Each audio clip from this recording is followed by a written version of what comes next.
नमस्कार दोस्तों, स्वागत है आपके अपने YouTube चैनल संस्कृत अड्डा पर। दोस्तों, अगर आप हमारे चैनल पर पहली बार आए हैं तो हमारे चैनल को सब्सक्राइब करें और साथ में जो बेल वाला आइकॉन है उसे दबाना ना भूलें, जिससे जो आपको हमारे आने वाली वीडियो की नोटिफिकेशन मिलती रहेगी। और दोस्तों, अगर आपने हमारी पहले वाली वीडियो नहीं देखी है तो उसे आई बटन पर क्लिक करके देख सकते हैं। और इस वीडियो की PDF आप हमारे जो है टेलीग्राम ग्रुप से भी प्राप्त कर सकते हैं, उसका लिंक डिस्क्रिप्शन में मिल जाएगा। दोस्तों, ये जो क्वेश्चन है एग्ज़ाम की दृष्टि से महत्वपूर्ण रहने वाले हैं और जो पिछले जो एग्ज़ाम है उनमें आए हुए हैं, इसलिए आप जो है हमारे साथ अंत तक बने रहिएगा और वीडियो को स्किप मत कीजिएगा, क्योंकि अगर आप वीडियो को स्किप कर देते हैं तो इससे जो आपको अधूरा ज्ञान मिलेगा और जो महत्वपूर्ण क्वेश्चन है उससे आप वंचित रह जाएंगे। इसलिए जो है हमारे साथ अंत तक बने रहिएगा। तो हमारा फर्स्ट क्वेश्चन है, उपसर्ग का प्रयोग होता है। ऑप्शन हमारे शब्द के आरंभ में, मध्य में, अंत में या इनमें से कोई नहीं। तो उपसर्ग का प्रयोग कहाँ पर होता है? तो राइट आंसर हमारा ऑप्शन ए, शब्द के आरंभ में जो है उपसर्ग का प्रयोग होता है और जो अंत में प्रत्यय का प्रयोग होता है। तो दोस्तों, आपको ये याद रखना है, उपसर्ग का जो प्रयोग है ये शब्द के शुरू में होगा और जो अंत में प्रत्यय का प्रयोग होगा। नेक्स्ट क्वेश्चन है, इनमें से कौन सा समूहवाचक नहीं है? तो इसमें से किसका जो है समूहवाचक का बोध नहीं होगा? ऑप्शन हमारे लोग, गण, वर्ग या घर। तो समूह का इसमें से कौन से में जो है बोध नहीं होता है? तो राइट आंसर हमारा ऑप्शन डी, घर। नेक्स्ट है, म्यों का ठोर पकड़ना मुहावरे का क्या अर्थ है?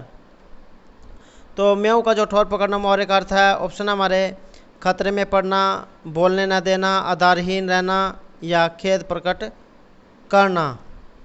तो म्यों का ठोर रहना का मुहावरे का अर्थ है खतरे में पड़ना। नेक्स्ट क्वेश्चन है, दिए गए वाक्यांश के लिए एक शब्द का प्रयोग कीजिए। ऑप्शन हमारे दूसरों के सुख के लिए अपने सुख का त्याग करना। तो दूसरों के सुख के लिए जो अपने सुख का त्याग कर देता है उसे क्या कहा जाता है? ऑप्शन हमारे आत्मोत्सर्ग, आत्मसमर्पण, आदर्शवाद या आक्रांत। तो जो व्यक्ति दूसरों के सुख के लिए अपने सुख का त्याग कर देता है उसे आत्मोत्सर्ग कहा जाता है। राइट आंसर हमारा ऑप्शन ए, आत्म उत्सर्ग। नेक्स्ट है, निम्न में से ओस का जो पर्यायवाची नहीं है। तो जो ओस होती है इसके पर्यायवाची जो है इनमें से कौन सा नहीं है? ऑप्शन हमारे निहार, तुषार, अंशुक या पाला। तो सही आंसर हमारा ऑप्शन सी, अंशुक। तो इनमें से जो ओस है इसका एक जो पर्यायवाची नहीं है ये अंशुक है और निहार, तुषार और पाला जो है इसी के ही पर्यायवाची शब्द हैं। नेक्स्ट है, निम्नलिखित में से कौन सा तद्भव है? दोस्तों, ये जो शब्द हैं ये दो प्रकार के होते हैं, तत्सम और तद्भव। तत्सम में होते हैं जो संस्कृत से आए हुए शब्द हैं और जैसे कि जैसे संस्कृत में होते हैं वैसे के वैसे ही जो में प्रयुक्त होते हैं। और तद्भव जो शब्द होते हैं ये संस्कृत से आए हुए होते हैं और उनका जो है अर्थ बदल कर ये प्रयुक्त होते हैं। तो यहाँ पर जो है तद्भव शब्द पूछा गया है। ऑप्शन हमारे गोमल, हरिद्रा, प्रियंक या तीखा। तो सही आंसर हमारा ऑप्शन डी, तीखा। जो इसका जो ये तत्सम होता है तीक्ष्ण होता है और तीक्ष्ण जो है ये तत्सम शब्द है और इसका जो तद्भव बनेगा तीखा। तो सही आंसर हमारा ऑप्शन डी, तीखा। नेक्स्ट है, दुस्तर में कौन सी संधि है? तो ऑप्शन हमारे दीर्घ संधि है, विसर्ग संधि है, यण संधि है या अयादि संधि है। तो दुस्तर कैसे बनेगा? ये दुहु और स्तर, दुहु और तर। यहाँ पर जो आदश है इसको जो है विसर्ग हो जाती हैं और इसलिए जो है यहाँ पर विसर्ग संधि होगी। राइट आंसर हमारा ऑप्शन बी, विसर्ग। जो दीर्घ संधि होती है इसमें बीच में जो है आता है, जैसे विद्यालय, विद्या प्लस आल्य। यण जो संधि होती है इसमें आद्यतय होता है, जैसे व्याकरण। और अयादि जो संधि है ये अलग होती है। तो इस प्रकार जो यहाँ पर जो दुस्तर संधि है, इसका कौन सी संधि हुई है, तो यहाँ पर जो विसर्ग संधि हुई है। नेक्स्ट है निम्न में से शुद्ध वाक्य छांटे। तो इनमें से जो शुद्ध वाक्य है कौन सा है? ऑप्शन हमारे अनेकों लोग वहाँ आए हुए थे, वहाँ अनेक लोग आए हुए थे वहाँ अनेक लोग, या वहाँ आए हुए थे अनेक लोग। तो इनमें से जो शुद्ध वाक्य है ये कौन सा है? तो सही आंसर हमारा ऑप्शन बी, वहाँ अनेक लोग जो है आए हुए थे। नेक्स्ट है दो समानार्थी शब्दों की पुनरुक्ति के बीच में विराम चिन्ह का प्रयोग होता है। तो जो दो समानार्थी जो शब्द होंगे उनके बीच में जो पुनरुक्ति उनके बीच में जो विराम चिन्ह का प्रयोग होगा तो उसे क्या कहा जाएगा? ऑप्शन है हमारे अपूर्ण विराम, लोप सूचक, समानता सूचक या योजक चिन्ह। तो जहाँ पर ये दो समानार्थी शब्द होंगे तो उनके बीच में किस चिन्ह का प्रयोग होगा? तो राइट आंसर हमारा ऑप्शन डी, योजक चिन्ह का। जैसे यमक, यमक, तो इनके बीच में जो डैश का जो चिन्ह होता है इसको योजक चिन्ह कहा जाता है। नेक्स्ट है निम्नलिखित वाक्य में से रेखांकित शब्द के समानार्थी शब्द का चयन कीजिए। तो इनमें से जो ये रेखांकित दिया गया है, सूर्योदय से पूर्व दिशा रंजित थी। तो यहाँ पर जो ये रंजित शब्द दिया गया है इसके जो समानार्थी शब्द है ये कौन सा है?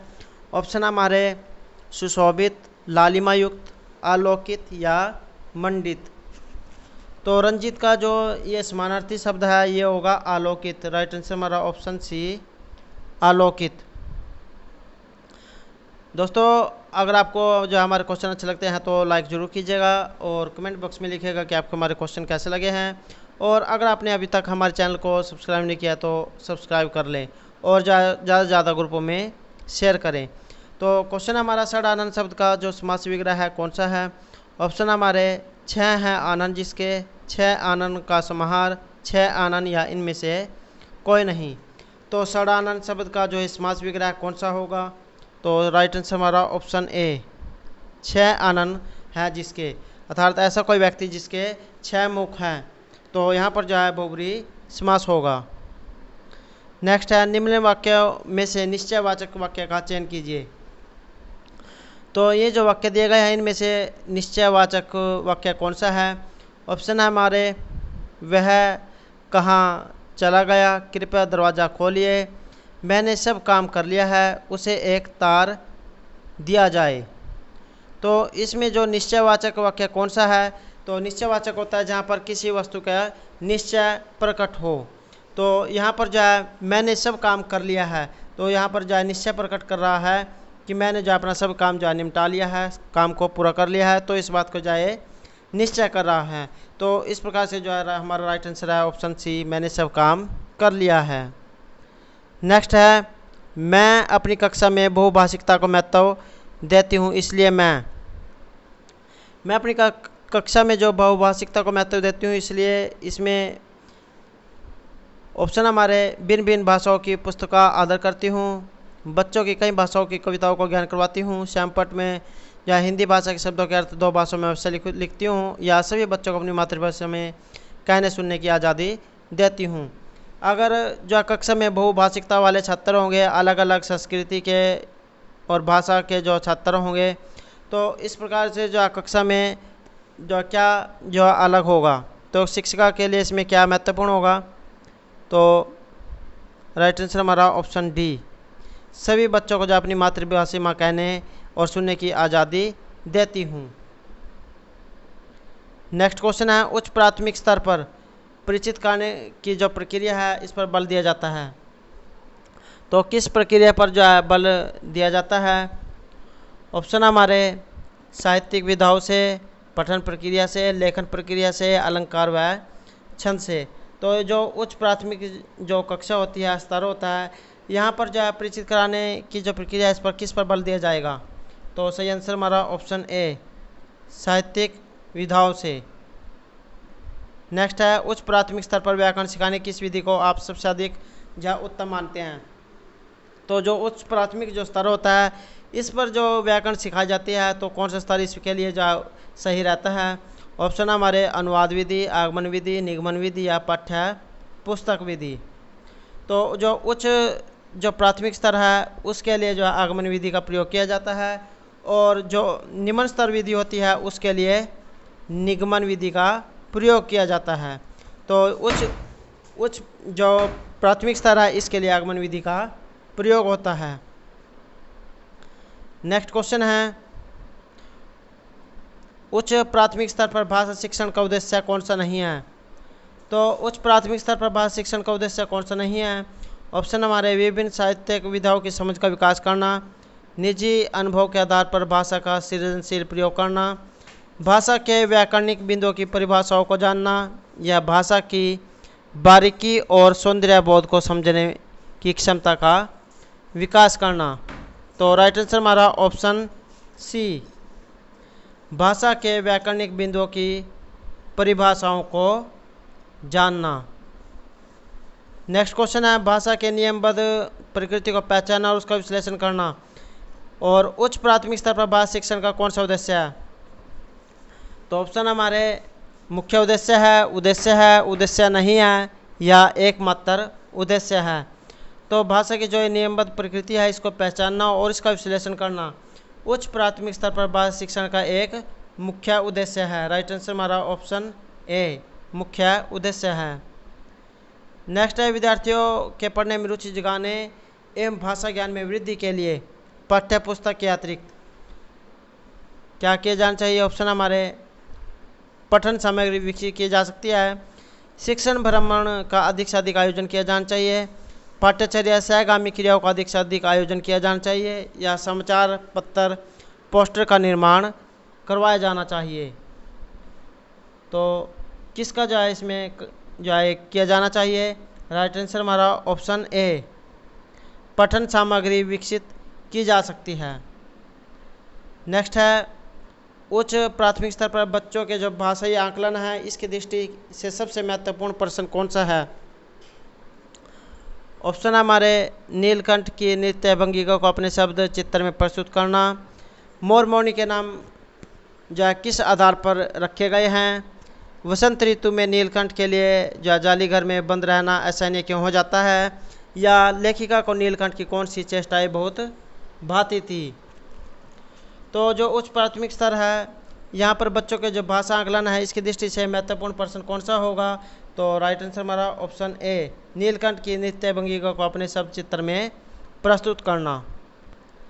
अगला क्वेश्चन है, भाषा अर्जित करने के संदर्भ में सर्वाधिक महत्वपूर्ण है।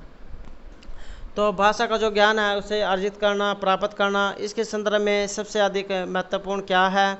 ऑप्शन हमारे विद्यालय परीक्षा प्रक्रिया, भाषाई पाठन सामग्री, समृद्ध भाषा प्रवेश, या संचार माध्यमों का अधिक प्रयोग करना। तो राइट आंसर हमारा ऑप्शन सी, समृद्ध भाषा प्रवेश। तो भाषा अर्जित करने के संदर्भ में जहाँ भाषा समृद्ध भाषा प्रवेश सबसे अधिक महत्वपूर्ण है। नेक्स्ट है, बहुभाषी कक्षा में बच्चों की जो भाषा है उसको स्थान देने के लिए क्या आवश्यक है? ऑप्शन हमारे शिक्षक बच्चों की मातृभाषाओं में गीत कविता सुने, शिक्षक बच्चों की भाषाओं को ही प्रयोग करे, शिक्षक बच्चों को उनकी भाषाओं में ही व्यवहार करने के लिए कहे, या शिक्षक बच्चों की मातृभाषा प्रयोग को स्वीकार करे। तो राइट आंसर हमारा ऑप्शन डी, शिक्षक जो है बच्चों को मातृभाषा का प्रयोग स्वीकार करे। एक कक्षा में जो है ये जो अध्यापक है इसका मुख्य उद्देश्य हो जाता है कि जो बहुभाषी जो विद्यार्थी होते हैं वो उनकी मातृभाषा में ही उनको जो है ज्ञान दे। नेक्स्ट क्वेश्चन है, 8वीं कक्षा में पढ़ने वाली रुबीना लिखने में बहुत कठिनाई का अनुभव करती है, तो संभव है कि वह किससे ग्रसित है? ऑप्शन हमारे भाषाघात से, डिस्कैकुलिया से, डिसलेक्सिया से, डिस्ग्राफिया से। तो जो 8वीं कक्षा में पढ़ने वाली जो रुबीना है ये जो है लिखने में जो है कठिनाई का अनुभव करती है। तो यहाँ पर क्वेश्चन बनता है कि लिखने की कठिनाई से संबंधित समस्या के लिए जो बीमारी है ये कौन सी होगी? तो राइट आंसर हमारा ऑप्शन डी, डिस्ग्राफिया। तो डिस्ग्राफिया का संबंध जो है ये लिखने की जो बीमारी है इससे संबंधित है। दोस्तों जो एग्ज़ाम में जो है ये लिखने, पढ़ने और सुनने, बोलने इससे संबंधित जो बीमारियां हैं इससे महत्वपूर्ण क्वेश्चन पूछे जाते हैं और एग्ज़ाम में जो है एक क्वेश्चन इनमें से ज़रूर आता है, इसलिए जो है इस क्वेश्चन को आपको अच्छे से याद कर लेना है। नेक्स्ट है हिंदी भाषा के विविध रूपों से परिचित कराने में सर्वाधिक सहायक है। तो हिंदी भाषा के जो विविध रूप है उनसे परिचित कराने में सबसे अधिक सहायक कौन सा है? ऑप्शन हमारे हिंदी भाषा की पत्रिका व पाठ्यपुस्तक, हिंदी भाषा के समाचार पत्र व विज्ञापन, हिंदी भाषा का साहित्य व अन्य मुद्रित सामग्री, या हिंदी भाषा की पुस्तक व विज्ञापन। तो हिंदी भाषा के जो विविध रूप है इनसे परिचित कराने में सबसे अधिक सहायक क्या है? तो राइट आंसर हमारा ऑप्शन सी, हिंदी भाषा का साहित्य व अन्य मुद्रित सामग्री। नेक्स्ट है भाषा सीखने और भाषा अर्जित करने में मुख्य अंतर का आधार नहीं है। तो भाषा सीखने और भाषा अर्जित करने में मुख्य अंतर का एक आधार कौन सा नहीं है? ऑप्शन हमारे व्याकरण, भाषाई प्रवेश, स्वाभाविकता या सहजता।